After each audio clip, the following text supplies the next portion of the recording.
Hey beautiful people, welcome to Soul Searching Sundays. Hey beautiful people, it's your girl Shakima. I'm just stopping in for a quick reading for us today, guys, for Soul Searching Sundays. Okay, so we're going to go ahead and pull a angel guidance for us today in the space to give us an opportunity to navigate through whatever's going on in the arcanian realms so that we can fall into alignment with what our angels and guides are trying to do for us. But first, I want to mention that the moon is in Aries today, but it's moving into Taurus around about 11:18 tonight. So we're going to be moving from the cardinal sign of Aries and into the fixed sign of Taurus.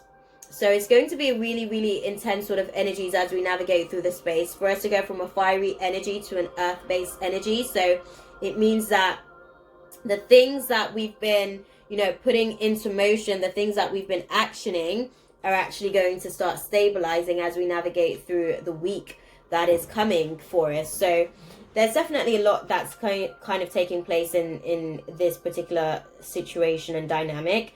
What I can see is that, Aries is our first house, guys. So the first house is all about our self-image. It's about the image that we kind of project into the world. This is actually the ascendant sign of ourselves. So if you know what your ascendant is, this will give you an opportunity to get a better scope in terms of how you're going to be navigating through the energies of today. My ascendant, for instance, is complete opposite to my actual sun sign. My ascendant is Virgo, and my sun sign, I'm a Pisces Aquarius cusp. So I'm actually Pisces, but because of my dates, I'm a Aquarius cusp. And Virgo is the opposition of Pisces. So you may be showing up as the complete opposite of who you are today.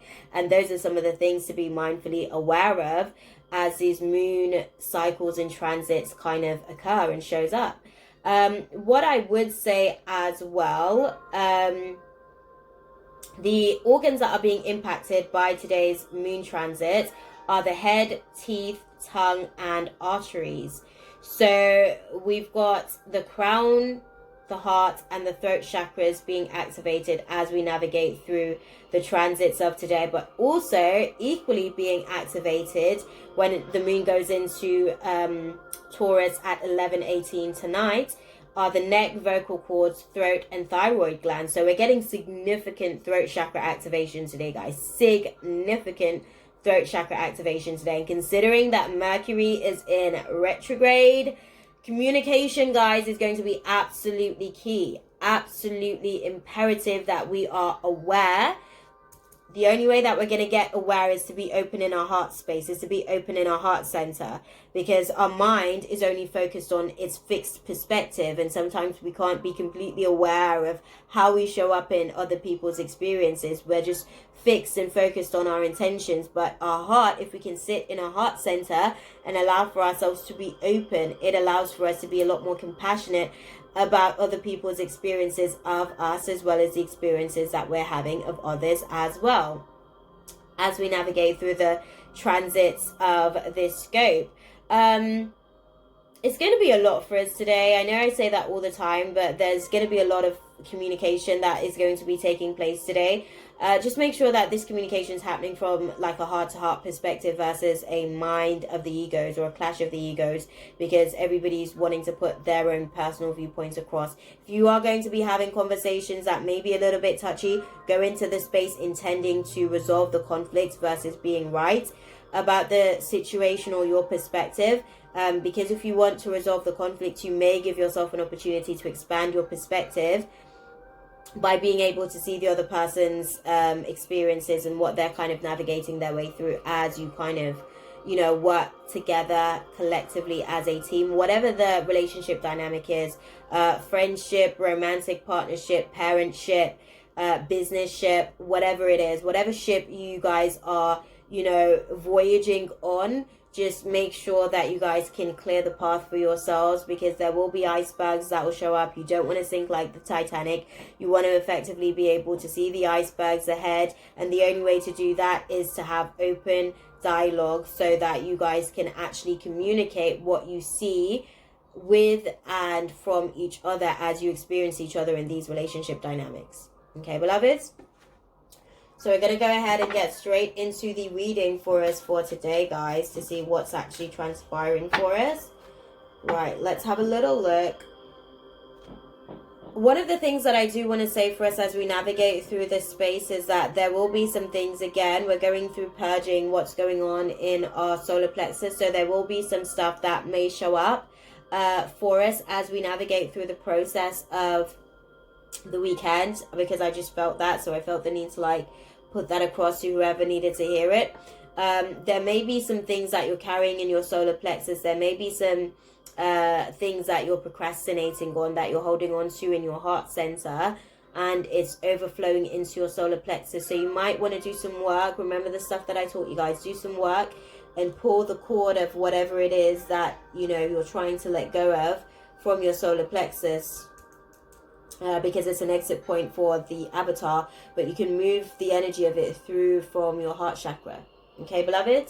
Let's have a little look. What is the divine guidance for my life warriors for today, Spirit? Sunday, the 10th of November. What do they need to know?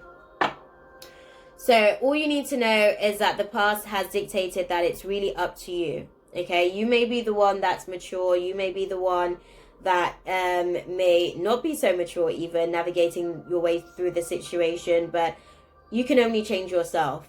And that's what you've sort of been given some sort of introspection of, to realize that you can only change yourself. And as much as you'd like for the other person to change, they'll only change once you're able to effectively communicate. Okay, they'll only be able to become consciously aware if you guys can communicate clearly. And moving forward, the answer is yes. This entire situation has been fated. This entire situation has been gifted to you guys. It's whether or not you're going to receive this gift and opportunity that you're being given.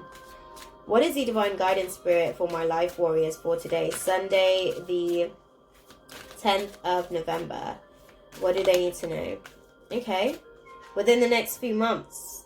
Within the next few months, there's a lot of no's. Within the next few months, there is a no. You kind of have to be assertive. Whatever and whoever you're navigating your way through this dynamics of the situation with, you kind of have to say no, own this no, and mean it, okay? Because it's not assisting you, it's not helping you. And Spirit's saying within the next few months, you're going to have to continue to say no and let go and let God, because God is trying to teach you your worth, your value, your safe boundaries for yourself, how to keep your heart protected versus you putting yourself back into the space when that person may not have, you know, evolved enough to be able to safeguard your heart whilst you're in that space. What's happening in the next few months for my life warriors, Spirit? If they say no and stay assertive, what do you see happening in the next few months? Okay, Spirit's saying remain positive. Okay, this is a card that popped out for you guys, just so you see. Remain positive over the next few months and just compromise. Be assertive. It's definitely the perfect timing for you to do so. You have to compromise with this relationship. You have to compromise with the new developments that are happening. And some of that compromise is knowing how to say no as and when you need to. Compromise doesn't just mean giving in to the other person. It means knowing what aspects of your experience you're willing to sacrifice and what aspects of their experience they're willing to sacrifice on your behalf, so that you guys can work collectively as a team, so both parties can actually feel like they are being served and fulfilled during the process of experiencing each other in whatever relationship dynamic it is, like I mentioned. Okay, beloved? But I'm going to love you guys and leave it there for you guys. As per usual, I'm sending you guys nothing but love, light, and positive intentions for the journey ahead. And I guess I'll see you guys in the next one. God bless and ashe. If you guys haven't already done so, by the way, do be sure to check out the link in my bio. That way you can connect with me for a personal reading, as well as connect with me via all my other social media channels. And whatever else you need, just check out the link and we'll be able to chop it up, guys. Okay? Sorry, Spirit just threw that in there, lastminute.com. I will catch you guys in the next one on the flip side. Mwah! Take care, guys. That's all, folks. Thanks for watching. See you next time.